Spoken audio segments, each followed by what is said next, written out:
Olá, pessoal! Tudo bem com vocês? Espero que vocês estejam bem. Meu nome é Pamela Flores, eu sou uma paranaense que morou alguns anos em Santa Catarina e hoje eu moro no Rio Grande do Sul. Fazem uns 10 anos, mais de 10 anos que eu moro aqui. Eu moro em Santa Cruz do Sul, onde eu conheci a Prof. Rose, na Universidade de Santa Cruz do Sul. Ali eu conheci ela, nós fizemos algumas parcerias, justamente falando sobre a valorização da vida, que é o tema central que eu trabalho. Eu vi a aula, né? Tive contato com a aula que vocês tiveram com a professora Eliane Correia. E eu vi que no material, inclusive, ela citou o meu queridinho Viktor Frankl. Não sei se vocês lembram, mas ela citou inclusive umas frases e nós vamos falar mais sobre isso. Rapidamente, eu gostaria então de falar sobre o Viktor.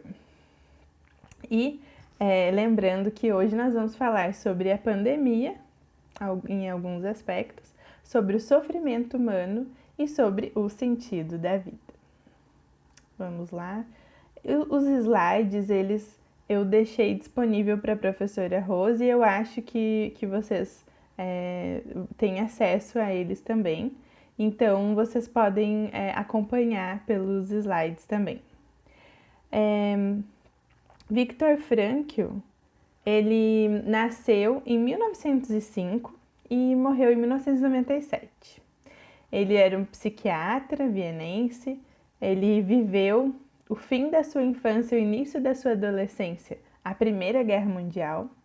Ele era descendente de judeus, né, os seus pais, e ele, por causa dos estudos, do seu destaque na universidade, ele recebeu um visto para os Estados Unidos, para que ele fugisse da perseguição, né, que acontecia dos judeus ali onde ele morava. Mas ele não quis deixar os seus pais para trás. Então ele não foi embora e de 1942 a 1945 o Viktor passou por 4 campos de concentração nazista. E ele traz um relato muito rico dessa experiência, então, no livro, que mais tarde eu vou mostrar para vocês, e também vocês viram no slide da prof. Eliane Correia. Então, uma das frases que o Viktor mais usou, mais citam, né, na verdade, citam muito a frase que ele usou, que era de Nietzsche. Aquele que tem um porquê para viver pode enfrentar quase qualquer como. Nós vamos falar sobre o sentido da vida, né? Quando a gente tem um porquê viver, fica mais fácil nós enfrentarmos os como, né? As adversidades, as situações que ocorrem na nossa vida. E agora nós estamos vivendo um momento pandêmico, né? Um momento de muitas inseguranças e incertezas, né? E nós vamos falar um pouquinho mais sobre isso. Então, o Viktor propôs que nós teríamos 3 vias, 3 modos de encontrar sentido na nossa vida, qualquer pessoa, em qualquer circunstância. E a própria biografia dele, né, comprovou isso. E várias outras pessoas que ele conviveu, entrevistou, conheceu, testemunham desses valores, né? O primeiro é valores de vivências. O que seria isso? É enriquecer a nós mesmos por meio das nossas vivências. Essas vivências, né, são encontros no dia a dia, né, são situações e cenários do mundo, momentos que nós nos entregamos à beleza da natureza ou da arte, encontros de vínculos profundos, aquela coisa assim que dá um quentinho no coração. Pode ser por meio de uma amizade que levamos, né, para a vida, aquela amizade assim que que você valoriza, mesmo que você não esteja sempre perto dessa pessoa, mas é aquela amizade que quando vocês se encontram, né, parece que vocês se viram ontem, não é mesmo? Também relacionamentos conjugais é um exemplo de comunhão profunda, né? Ou então, por exemplo, a chegada de um filho. Eu deixei no slide uma foto minha com o meu bebê quando ele tinha 12 dias, para vocês conhecerem um pouquinho dele também. Isso é um valor de vivência. E eu queria lembrar que essas situações da vida, essas vivências, elas precisam que nós estejamos ali de forma integral, para realmente ver o valor, ver o sentido que ela tem, né? Porque às vezes nós vivemos no automático, nós não observamos as coisas ao nosso redor, a beleza que existe ao nosso redor, não é mesmo? Então, onde eu estou e tem uma janela na minha frente. E nessa janela eu consigo enxergar árvores e um céu azul muito bonito. E no fim de tarde é o lado que o sol se põe. E eu venho aqui nesse lugar porque é o ângulo mais bonito que eu posso ver o pôr do sol, por exemplo. Né? E eu contemplo esse pôr do sol, né? E eu tenho ensinado os meus filhos, né, através do exemplo e, né, mostrando os detalhes, né? Olha, hoje o sol, o céu, né? Quando o sol se põe, o céu hoje está mais laranja, mais rosado, mais... Então nós vamos vendo que cada dia tem uma tonalidade diferente, nunca é igual, sempre é uma experiência nova. Então é um valor de vivência. O segundo valor, e eu tô aqui com o meu computador na minha frente, observando os slides que eu fiz para vocês, né? E o segundo seriam os valores criadores, né? É enriquecer o mundo com o nosso agir. Eu coloquei uma imagem ali de duas mãos se encontrando. Uma mão, a gente pode observar uma mão mais jovem e a outra mão, uma mão com algumas marcas da vida. E então a mão mais jovem está alcançando uma flor para mão, né, representando outra pessoa, com algumas marcas, né, mais de vivências. E esse valor criativo, ele não fala assim de você ser um inventor de algo assim muito incrível que vai mudar a vida da sociedade. Não necessariamente, não é isso. Esse valor criador é você, são seus atos criativos que são carregados de sentimento, de amor, né, de afeto. É você estar em profundidade com aquela pessoa, né, ou naquela situação. Então, realizar valores criativos significa sentir que as suas ações podem ter um caráter único, pessoal e intransferível. E falando em cuidado, vocês são alunos do técnico em enfermagem e técnico em cuidado de idosos. Ambas profissões são voltadas para o cuidado, não é mesmo? Muitas pessoas podem fazer esse curso, podem aprender as técnicas que vocês estão aprendendo, enfim, podem se capacitar. E elas podem realizar esse trabalho. Mas nenhuma delas pode imprimir o caráter, a personalidade, né, o valor criador que você vai desempenhar na tua profissão.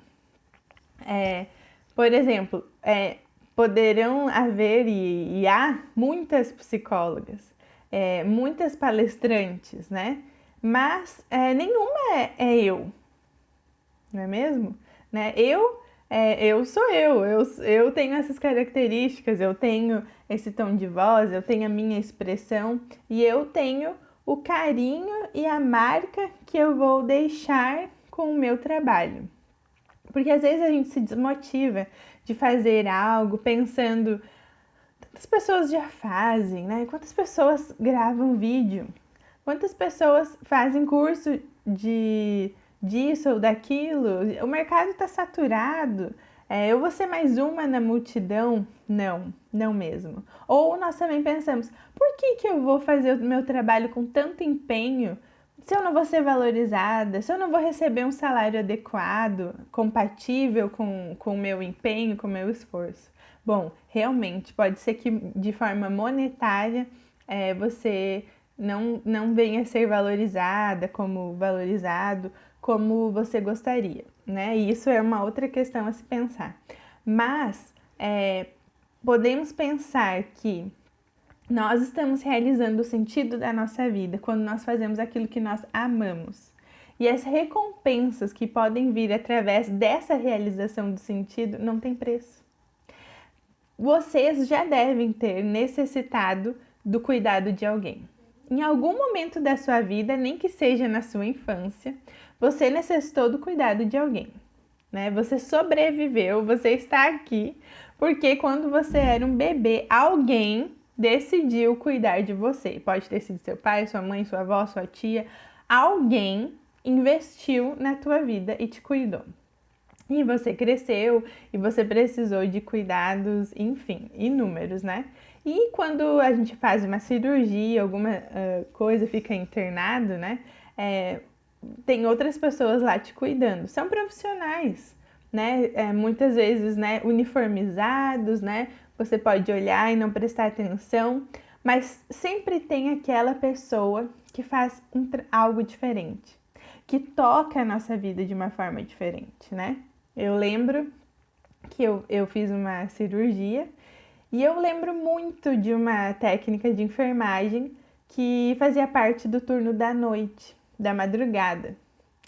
E o quanto ela foi especial, porque eu não tive acompanhante durante a madrugada, e ela, a presença dela, o cuidado dela, a disposição dela, marcaram a minha vida, né? Eu não lembro o nome dela, eu tava lá dopada com os medicamentos para dor, mas a presença daquela mulher marcou de forma significativa a minha vida, né? E eu acredito que ela realizou sentido, realizou saúde mental para a vida dela e alcançou a minha vida através desse gesto.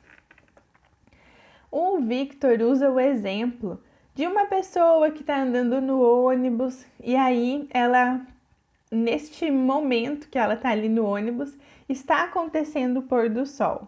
Faz de conta que ela está passando de ônibus lá na frente do Guaíba, né? E o Guaíba tem um pôr do sol maravilhoso. Justamente na hora do pôr do sol ela está passando lá, bem pertinho do porto. E aí, em vez dessa pessoa observar o pôr do sol, ela continua lendo o seu jornal. Ou então, ela está passando no interior e vem aquele cheiro de acácias em flor. E ela ignora aquilo e continua lendo o seu jornal. Bom, hoje eu usei uma foto ali de pessoas no ônibus, no metrô, com máscaras, que é a nossa realidade, e elas mexendo no celular. Então, transportando, né, para os nossos dias, é como se, né, nós estivéssemos no ônibus, indo ou voltando, né, e nós não percebêssemos, né, a beleza que há ao nosso redor, as oportunidades de vivências significativas que se apresentam na nossa vida. E agora eu vou falar sobre os valores de atitude, que é a terceira via de realizar sentido na nossa vida. E ela é uma das mais especiais e também a que as pessoas mais custam a compreender. É sobre ela que eu queria me demorar um pouco mais. Realizar sentido frente ao sofrimento inevitável. Frente a situações limite, onde são restritas as suas possibilidades de escolha.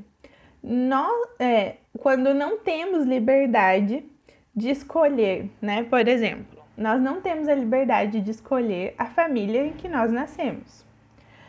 Nós não temos liberdade de escolher certas situações. O país que a gente nasceu não foi uma escolha nossa.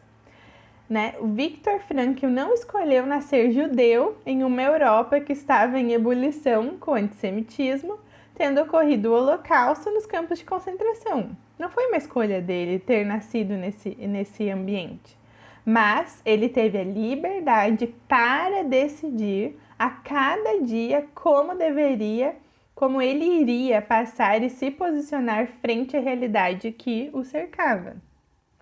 Mesmo prisioneiro, né, ele tinha a liberdade para decidir suas reações que não estavam sob o comando dos oficiais nazistas, né? Então, mesmo ele sendo um prisioneiro, ele tinha liberdade interior. Eu já tive a oportunidade de estar em um presídio e falar sobre a valorização da vida, então, para pessoas privadas de liberdade, né? Eles estão lá presos, né? Eles cometeram crimes, eles estão esperando o seu processo ocorrer, enfim, e eles estão lá realmente limitados, eles não podem sair quando eles bem entenderem. No entanto, ninguém governa a mente deles, né? Ninguém pode mandar no que eles estão pensando, no que eles estão sentindo. Eles precisam ter a liberdade interior para decidir, né, boas coisas a respeito da vida deles e ressignificar aquele momento, né, cumprir com o seu dever perante a justiça, né, perante a sociedade, mas eles podem buscar essa liberdade interior, né? Como nós vemos também pessoas que são riquíssimas e que elas podem viajar, né? Não agora na pandemia, mas podem viajar para onde elas quiserem. Elas podem trazer uma realidade, por exemplo, para a casa deles. Eles não podem viajar, vamos dizer, nesse momento, mas eles podem trazer, mandar, contratar algum serviço, comprar algum item de conforto para sua casa, né? Eles têm a liberdade para isso, mas no seu interior, né? Eles podem estar aprisionados, com vazio e não fazer boas escolhas para as suas vidas, né? Se entorpecendo com coisas ilícitas ou coisas lícitas, mas que tornam a visão de mundo embaçada, né? Que impossibilita eles de enxergarem o sentido na vida. Então, eu estou falando aqui que nós pode ser que nós temos limitações reais. Pamela, nossa, se você conhecesse a minha história familiar, ou eu tenho uma doença, uma situação que me limita, né, fisicamente. Mas eu, no meu interior, Pamela, né, eu realizei tantos valores, estou pensando aqui nas coisas que você está falando e eu posso te contar que mesmo com tantas adversidades, com tantas faltas, eu pude realizar muitos valores de vivência, valores criativos. Eu faço a diferença no ambiente onde eu moro. Minha avó, na verdade bisavó, tem mais de 90 anos e ela foi muito pobre. Ela, com 9 anos, perdeu a audição, boa parte da audição, pôde estudar até o 3º ano, teve suas dificuldades na vida, mas ela realizou muitos valores de vivência, muitos valores criativos e também valores de atitude. Para mim, ela é um grande exemplo de resiliência e de encontrar sentido na vida. De autocuidado, todos os dias ela toma o café da manhã dela, não importa o que aconteça, ela cumpre os seus rituais ali, faz a sua oração. Quando eu acordo, vou no quarto dela, bem cedinho, ela está lá ajoelhada ao lado da cama, lendo a sua Bíblia, com mais de 90 anos. Depois, à noite, se eu for lá, ela vai estar novamente praticando a sua fé, a sua espiritualidade. Então, quando ela viaja para minha casa, né, ela comenta que a Bíblia é pesada. Aí ela pergunta: tem uma Bíblia na sua casa? Eu vou deixar a minha aqui, mas ela quer continuar a sua leitura. Então, é um exemplo de uma pessoa que, independente das circunstâncias, né, ela busca realizar valores que trazem sentido à sua existência. E essa riqueza de sentido na vida da minha bisa respinga em mim e nas pessoas que estão ao redor dela. Então, no slide vocês vão ver o Viktor Frankl e o livro Em Busca de Sentido, que eu recomendo fortemente a leitura para todos vocês. Então, Frankl sintetiza essa abertura em uma célebre frase: não temos liberdade de, mas sempre temos liberdade para. E nós enfrentamos então o Covid, a pandemia. E com isso veio medo, inseguranças, veio morte. Nós tivemos que nos conectar com isso. Nós tínhamos planos, pessoas tinham planejado o seu ano, fazer a viagem das suas vidas, casar, ou não tinham feito grandes planos, mas também não esperavam que ficariam impossibilitados de realizar tantas coisas. E então o Covid-19, ele é novidade, não é mesmo? Mas o que não é novidade é o sofrimento.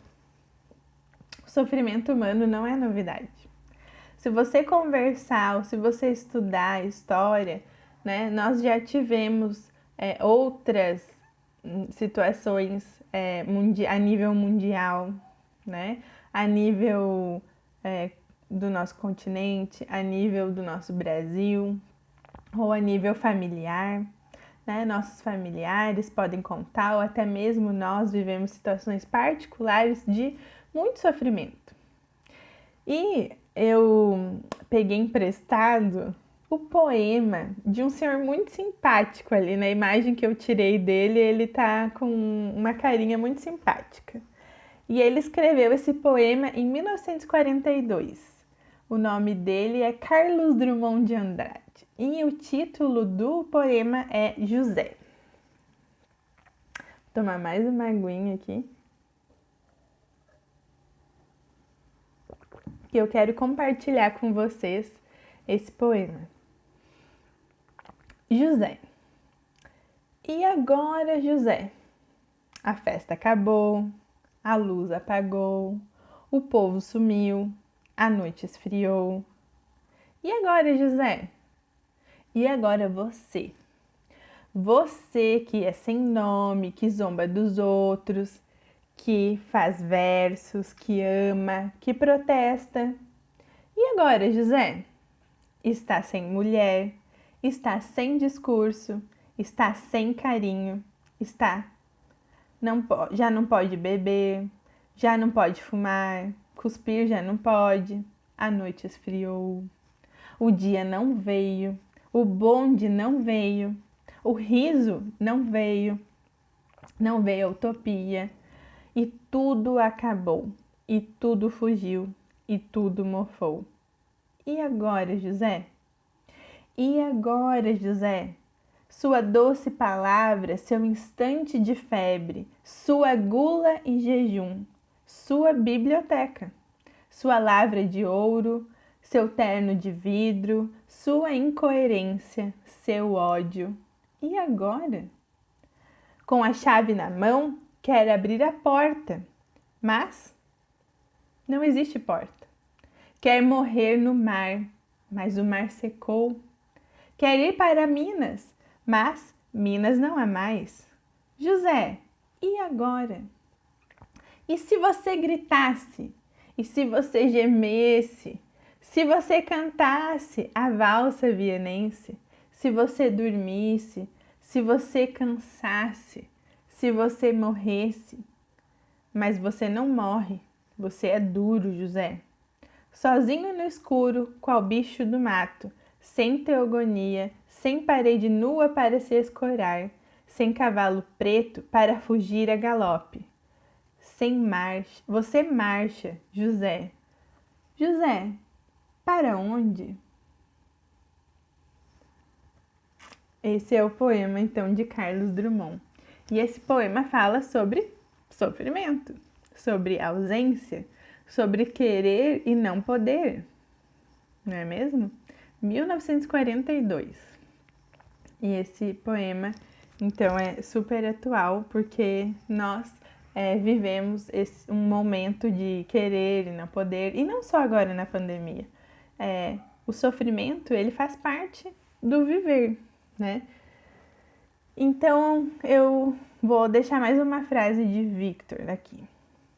Ninguém é indispensável, mas todos nós somos insubstituíveis. Quando aceita-se que é impossível substituir uma pessoa, manifesta-se a responsabilidade que o homem toma para sua existência. Um homem que se torna consciente de que uma pessoa o espera ou de que tem uma obra inacabada, assume sua responsabilidade e sabe o porquê, o sentido da sua vida. Então, José, para onde, José? José, você é insubstituível. No seu trabalho, podem te demitir e vão colocar outra pessoa lá naquele lugar, mas não vai ser igual a você. Sabe aquela marca pessoal, aquela impressão que nós falamos antes sobre os valores criativos, né? A gente pode, em alguns aspectos, ser um número, o número do CPF, do RG, mas nós somos muito mais do que um RG e um CPF. Nós temos características singulares, né? E quando nós nos damos conta da nossa singularidade, nós assumimos uma responsabilidade frente à existência. Outras pessoas poderiam estar aqui no meu lugar.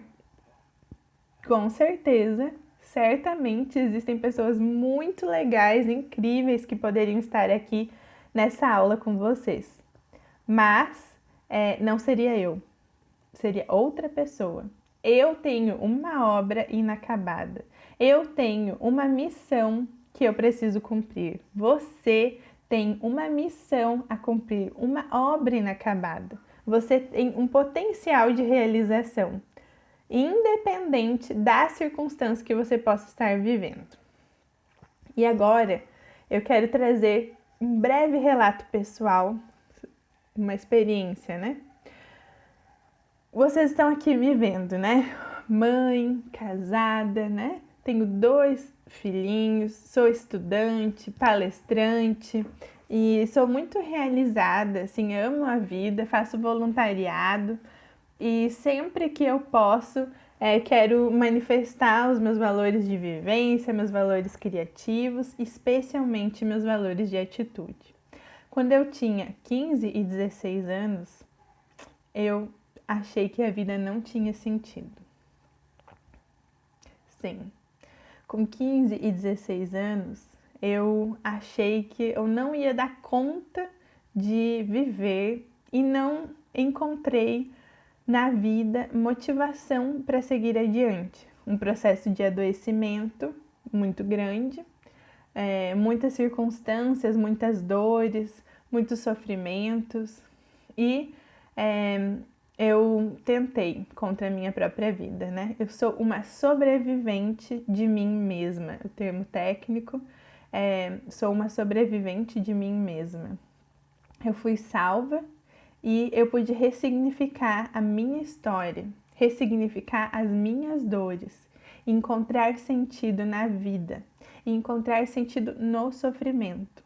O sofrimento em si não tem sentido.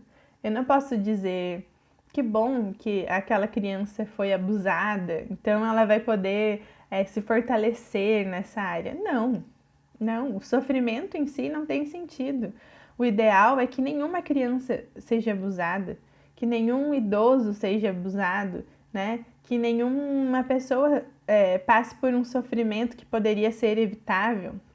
Mas nós passamos por sofrimentos, nós não podemos impedir que o sofrimento aconteça, certos sofrimentos aconteçam. Nós não podíamos impedir que o coronavírus aparecesse, se espalhasse, foi algo que não dependia de nós, né? E os meus sofrimentos, né? Eu tinha dores e situações que independiam da minha vontade. Eu vivi situações que eu não escolheria de forma alguma viver elas. E elas se tornaram pesadas. Mas eu encontrei o sentido na vida, né? E eu sei que eu tenho uma missão, um propósito, uma obra inacabada. Se eu estou aqui ainda, né? Porque eu tenho alguma coisa para realizar, para manifestar, e por isso que o tema valorização da vida é tão importante para mim. Por isso que estar aqui com vocês, eu tive que me organizar, né? Tive que mexer aqui, mexer ali, para que eu pudesse estar aqui com vocês hoje. Porque eu realmente acredito que outra pessoa podia estar aqui no meu lugar, mas não seria eu. E eu tenho algo para realizar. E quando eu estou realizando isso, quem é beneficiado? Eu sou beneficiada, espero que você também seja, mas eu quero dizer que esse momento, esse encontro, essa oportunidade, né, trouxe significado, sentido, né, para mim, trouxe bem-estar quando nós realizamos, nos conectamos com a vida, com o próximo, isso traz mais bem-estar. Eu estou passando por um momento de adversidade também, familiar, né? Além do contexto do coronavírus. Existem situações particulares que realmente estão demandando de esforço meu, de resiliência, e talvez eu pudesse dizer: não, eu não vou estar com os alunos. Não, prof. Rose, obrigada, eu não vou participar, afinal eu estou passando por um momento difícil. Mas eu sei que a vida tem sentido e que o sofrimento é inerente à vida e que eu posso realizar e manifestar valores que vão contribuir para a vida, tanto a minha vida quanto a vida das pessoas que estão ao meu redor. Então, né, eu sou uma sobrevivente de mim mesma e eu fiz um pacto com a vida. Assim como Viktor Frankl, nos campos de concentração, as pessoas que desistiam da vida, elas se lançavam no fio, né? O fio lá significava as grades, as telas que tinham ao redor, né, do campo de concentração, que eram com energia elétrica. Então, se a pessoa se encostasse lá, ela morria eletrocutada. E ele fez um pacto com ele mesmo que não importasse o que acontecesse, ele não iria para o fio. E eu fiz um pacto comigo mesma, com a vida, que não importa o que aconteça, não importa o que eu vir passar, a vida tem sentido em si mesma e eu vou valorizar as experiências do cotidiano, as experiências simples da vida que trazem energia, né, vital para que eu possa me fortalecer e realizar a potência que existe dentro de mim. E eu vou deixar aqui por último algumas frases do Viktor. Tem uma que eu digo, não fui eu que escrevi, mas me representa, que é, e talvez você possa se identificar muito, né? Porque somos da área da saúde, né? Nós gostamos de cuidar. Encontrei o significado da minha vida ajudando os outros a encontrarem sentido das suas vidas. Outra frase, pode-se arrancar tudo do homem, menos uma coisa. A última das liberdades humanas, a escolha da atitude pessoal diante das circunstâncias que vão definir seu próprio caminho. Então, a nossa vida não é uma coisa de causa e efeito. Se nos machucaram, nós podemos decidir não machucar outras pessoas, por exemplo, né? E a última frase, quando não podemos mais mudar uma situação, somos desafiados a mudar a nós mesmos. Nós não podemos mudar certas circunstâncias, né? Por exemplo, do Covid-19. Mas nós podemos mudar a nós mesmos, nós tivemos que nos adaptar, né? estamos aqui tendo aula online, eu estou aqui gravando no celular, porque foi como eu consegui. É uma adaptação, por exemplo, uma adaptação relativamente pequena comparada a tantas outras adaptações que nós temos. Por exemplo, se você perdeu ou conhece alguém próximo que perdeu alguém por causa do coronavírus, isso é muito doloroso.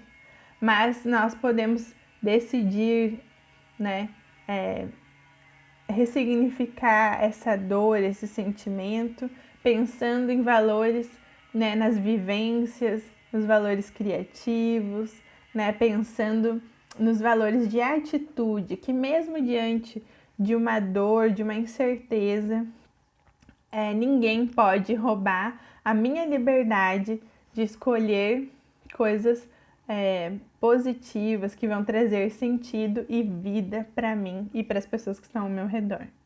Eu deixei aqui as referências bibliográficas que eu utilizei e vocês, se vocês tiverem interesse, vocês podem procurar essas literaturas. E eu vou deixar o meu contato lá nos slides, tá?